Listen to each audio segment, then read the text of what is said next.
beskrive processen fra, da vi stødte ind i hinanden første gang, de overvejelser, du har haft der. Hvad talte for, hvad talte imod? Vi startede tidligt med at vide, at vi skulle kigge på vores fragt. Og det var vi også hurtigt til at indse, det kunne vi ikke selv gøre. Og hvis vi endelig skulle gøre det, så ville vi bruge ublu mange timer på det. Så vi skulle have nogen eller noget, der kunne hjælpe med at optimere den her tid, og sikre, at det resultat, vi fik, også var et målbart resultat. Det var jo et mere programbaseret, hvor det var mere regnemaskinen, vi købte, for det var sådan set det, vi skulle bruge tiden på, og kunne fjerne den her kompleksitet for os. Og der kom I jo ind i billedet, hvor vi jo fandt det, vi søgte ved Jerfe Transportcenter, hvor man kan sige, der var det jo det, vi havde brug for.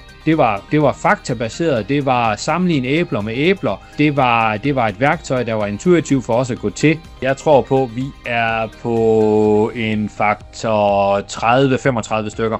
Ja, så det er jo egentlig siger, det er, hvis du har brugt en konsulent, så vil det koste 30 gange så meget. Ja. Hvordan har det økonomiske resultat været af at køre den her proces igennem det her software? Den har for vores vedkommende været rigtig god. Jeg tror, vi ligger på tæt på 20%.